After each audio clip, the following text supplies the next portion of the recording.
जय Hind. Hello friends, कैसे हो आप सब लोग। तो आज के सेशन वेरी इम्पॉर्टेंट है सीटेट के लिए। आज के सेशन में हम बात करेंगे सामाजिकरण के बारे में, यानी सोशलाइजेशन के बारे में। ये वेरी इम्पॉर्टेंट है सीटेट के लिए। एक प्रश्न यहाँ से देखने को जरूर मिलेगा और छोटा सा सेशन होगा।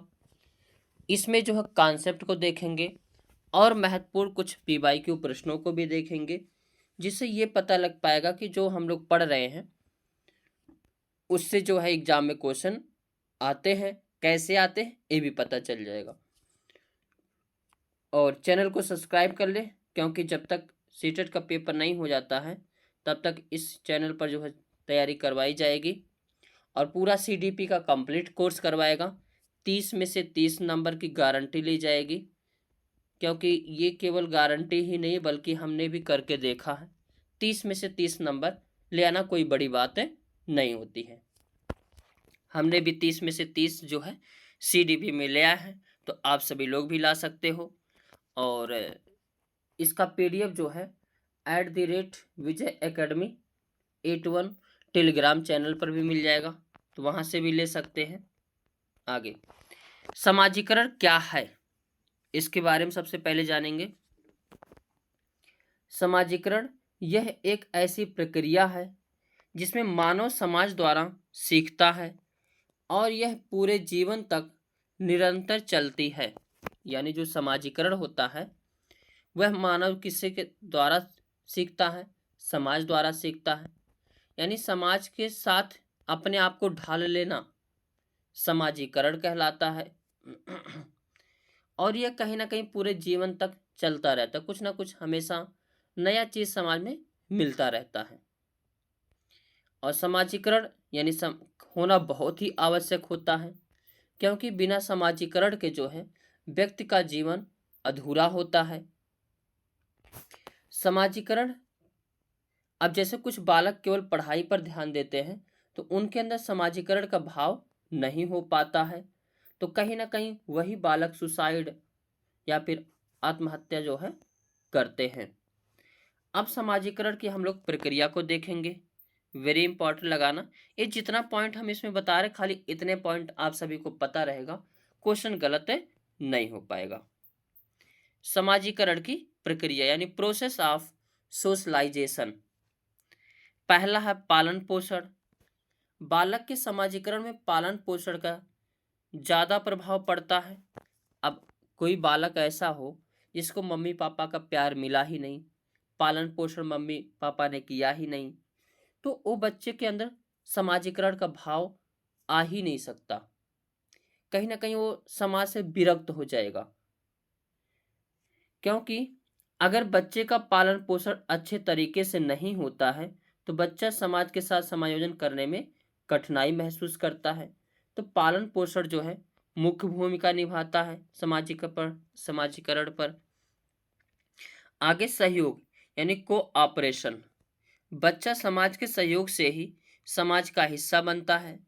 जैसे जैसे बालक अपने साथ अन्य व्यक्तियों को सहयोग पाता है वैसे वैसे वह दूसरों लोगों के साथ भी अपना सहयोग प्रदान करना आरंभ कर देता है। यानी कोई भी बालक हो, अगर समाज में उसको सबका सहयोग मिल रहा है तो भी अपना सहयोग सबको देगा, सबकी मदद करेगा। अगर उसकी किसी ने मदद नहीं की तो वह भी मदद नहीं करेगा। तो कहीं ना कहीं समाजीकरण में जो है सहयोग अहम भूमिका निभाती है। आगे अनुकरण के माध्यम से समाजीकरण। अनुकरण का अर्थ होता है नकल करके सीखना। बच्चा बड़ों की बातों को अनुकरण करके सीखता है और समाज का हिस्सा बन जाता है। यानी जिस प्रकार से बड़े जो है अनुकरण करते बड़े जो है कार्य करते हैं, उसी चीज को बच्चे जो है अनुकरण करते हैं। अब जैसे अगर कोई शिक्षक साफ सुथरा हो, गुटखा पानी नहीं खा रहा हो, तो उनके उसके उस टीचर के भाव को जो है बच्चा एक्सेप्ट करता है, वो भी कुछ नहीं खाता पीता रहता है। और अगर कोई टीचर ही दारू पी के आए, गुटखा खाते खाते पढ़ाए, तो उसका बच्चा भी जो होगा वह कहीं ना कहीं पीने खाने वाला हो जाएगा। तो जो अनुकरण के माध्यम से बच्चा जो है सीखते हैं। पुरस्कार एवं दंड यानी रिवार्ड एंड पनिशमेंट, ये भी जो है अहम भूमिका निभाता है, क्योंकि जब बालक समाज के आदर्शों तथा मान्यताओं के अनुसार व्यवहार करता है तो लोग उसकी प्रशंसा करते हैं। इसके विपरीत जब बालक असामाजिक व्यवहार करता है तो उसे दंड मिलता है, जिसके भय से वह ऐसा कार्य दोबारा नहीं करता है। यानी घर में ही अगर कोई छोटा सा बालक होगा, चोरी कर लेगा और एक बार डांट दिया जाएगा तो दोबारा चोरी नहीं करेगा, लेकिन अगर डांटा मारा नहीं जाएगा तो वह चोरी करने लगेगा। वहीं अगर कोई काम वह कर रहा है जिसमें पुरस्कार सम्मान दिया जा रहा है तो वह बच्चा अपने आप को जो है अच्छा महसूस करेगा, कहीं ना कहीं वैसा उसके अंदर जो है भाव प्रकट होगा। तो पुरस्कार एवं दंड से भी समाजीकरण होता है। मोस्ट इम्पॉर्टेंट इसको लगाइए, यहीं से प्रश्न पूछे जाते हैं। समाजीकरण इकाइयों के प्रकार। बच्चे समाजीकरण के मुख्यतः दो तरह की एजेंसी काम करती हैं। यानी बच्चे में जो समाजीकरण होता है, कितनी एजेंसी काम करती है? दो। कौन कौन सी है? एक है सक्रिय एजेंसी और दूसरी है निष्क्रिय एजेंसी। अब सक्रिय एजेंसी क्या होती है इसको देखते हैं। सक्रिय एजेंसी यानी एक्टिव एजेंसी, इसका बच्चे पर सीधा सीधा प्रभाव पड़ता है, जैसे परिवार, दोस्त, पड़ोसी, रिश्तेदार, स्वास्थ्य, क्लब, स्कूल, ये सभी का प्रभाव जो है बच्चों पर सीधा सीधा पड़ता है। इसीलिए इसे जो है क्या कहा जाता है? सक्रिय एजेंसी कहा जाता है। प्रश्न यही पूछता है कि ये किस में आएगा, सक्रिय में आएगा या निष्क्रिय में आएगा या कौन सी एजेंसी है, ऐसे ही प्रश्न जो है पूछे जाते हैं। दूसरा होता है निष्क्रिय एजेंसी, इसका बच्चे पर सीधा प्रभाव नहीं पड़ता है, जैसे पुलिस स्टेशन का, सार्वजनिक पुस्तकालय, रेलवे स्टेशन, एयरपोर्ट, ये सभी जो है निष्क्रिय एजेंसी के अंतर्गत आते हैं। तो जो प्रश्न पूछा जाता है वो निष्क्रिय और सक्रिय से ही प्रश्न पूछे जाते हैं। आगे समाजीकरण की इकाइयां, वेरी इंपॉर्टेंट, इसको लगाइए। परिवार, समाजीकरण का प्रारंभ जो होता है परिवार से होता है और परिवार ही जो है समाजीकरण की पहली इकाई होती है। और ये चीज ध्यान रखना, जो समाजीकरण होता है उसका आरंभ परिवार से होता है और परिवार में भी अगर कहेगा तो मम्मी से होता है। क्यों? क्योंकि मम्मी ही जो है समाजीकरण की प्राथमिक इकाई कहलाती हैं। मम्मी ही सब कुछ जो है बालक के अंदर सिखाती हैं। समाजीकरण की मुख्य भूमिका अदा करती हैं मम्मी ही। दूसरा विद्यालय, विद्यालय का भी पूरा जो है प्रभाव पड़ता है, क्योंकि विद्यालय में भी बच्चा जो है 5 से 6 घंटा जो है रहता है, टीचर के भाव को जो एक्सेप्ट करता है। विद्यालय में बच्चा स्नेह, सहयोग, कर्तव्य निष्ठा, दूसरों के साथ समायोजन करना सीखता है। अध्यापक, बच्चों के समाजीकरण में अध्यापक की महत्वपूर्ण योगदान होता है, क्योंकि अध्यापक जैसा भी रहता है बालक उसी के अनुरूप जो है सब कुछ सीखता है। खेल के माध्यम से भी समाजीकरण होता है। खेल बच्चों के मानसिक, शारीरिक, संवेगात्मक विकास के साथ साथ सामाजिक विकास में भी योगदान देते हैं। एक टीम में रहकर बच्चे सहयोग की भावना विकसित करते हैं।